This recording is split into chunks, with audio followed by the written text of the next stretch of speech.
Kia ora, good morning. It is 10 to 8. Very good morning to you. It's the AM show. You're on 3 Magic Talk and online with our partner Chorus. Now, let's face it, New Zealand, when it comes to education in our primary schools, our standards, they go up and down, but on some of the big ones, they're slipping. So to try and help our kids get back on track, the Ministry of Education will be releasing a new set of reading books, which are hoped will help improve our reading rates. And joining us now for more is literacy coach Liz Kane, the best literacy coach in New Zealand. Good morning to you, Liz. You can't argue with that. Good morning, Duncan. Talking about you. Nice to see you. Good morning. Thanks very much. I haven't talked you up much, have I? So, literacy, how bad are we in New Zealand overall, not just to kids, everybody? Overall, it's not great. We have slipped. We used to be number 1 in the world back in the 70s, and we're now down to probably number 30, 31 in the world. What happened? It's an international data. Well, a lot of things. It is a little bit shameful, and so we've got to realise where we are now and let's go forward. Let's move forward. And I think what you've talked about is the new books that the Ministry are releasing at the end of March. So they're free books to all New Zealand schools. And these books are a different style of book. It's a different approach to teaching literacy. They're called a decodable book. And there are many schools across New Zealand already that have, out of their own operational grants, have spent money in purchasing a decodable book. That's a different style. It's a different way. What does it do? Okay, it's a different book. So when we were talking earlier about, children arriving at school, you've had a birthday, 5 years old, you arrive at school, and pretty much the culture that we do now is we say, you're 5 years old, here's a book, you're a reader. In fact, they're not a reader yet. That we were talking too off air about, those children who are arriving at school who don't recognise their name, who can't write their name. So a decodable book says, do you know what? Actually, there's a scope and a sequence. Because we'll go back a step. Our language, the English language, is an alphabetic code. We use an alphabet to read and write our language. But it is the most complex alphabetic code there is.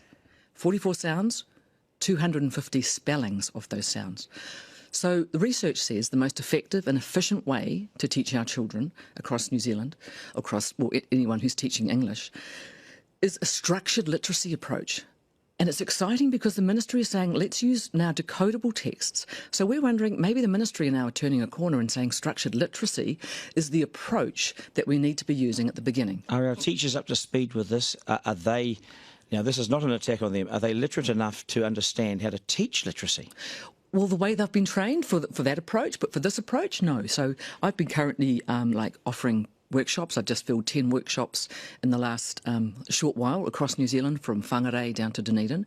Teachers who are, I'd say yearning for learning. They're looking for the new knowledge. So I'll go back to the decodable book because that's what we want to talk about, really. Yes. So a decodable book says, okay, the language is really tricky. So rather than give a child a book which is full of all of the complexity, let's just stop. It has a scope and a sequence. A scope is what am I going to teach, and a sequence is the order. First set of books. You're 5 years old, I'm just going to teach you these 8 letters, the sounds that map onto those letters. So we teach them maps onto the letter M, S to S. That's intentional, explicit teaching.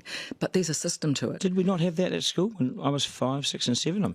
No, that you may have. That will be hit and miss. That'll specifically be determined by who actually... I recall this. You do? Yeah, I recall. You were lucky. I wouldn't... Yeah, that's good. But probably not as explicit and systematic, because these books are brand new to New Zealand.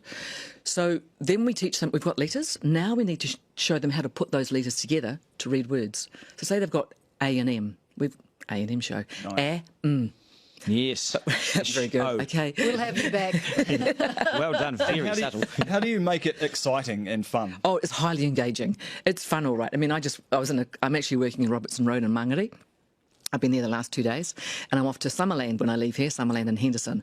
So what I saw the other day was gorgeous. There's two little kids, little pile of sand. Inside were M, S and F. Those are the first little 3 letters that we're teaching the children. So you make it highly exciting, highly engaging, and you're getting them to listen to the sounds.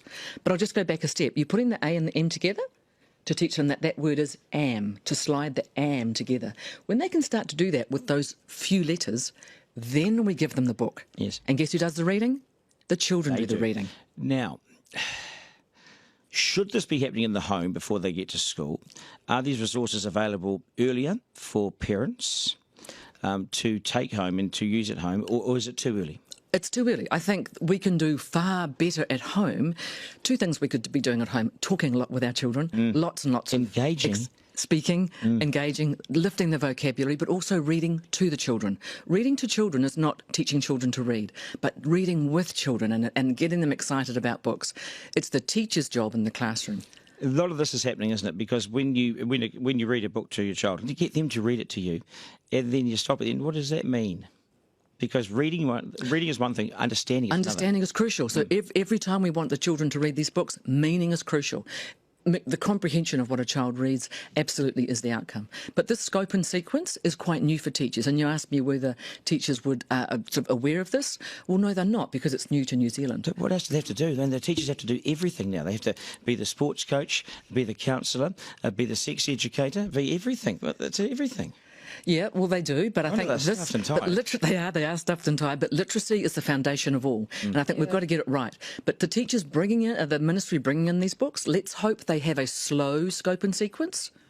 We've got to look after all of our learners, because what we're traditionally doing obviously isn't working for a big bunch of children. And it's the professional development, I think we need to be asking the ministry, here are the books. Actually, the teachers need to know why they're bringing these books out, how to use these books, when to use them. So this is all new learning for teachers. And this is the final goal. We need 1,000 of you around the country. We've got to split you 1,000 ways. We need lots of you. Literacy coach Liz Kay, nice to see you. All the very best. Thank you very much. Doing God's work.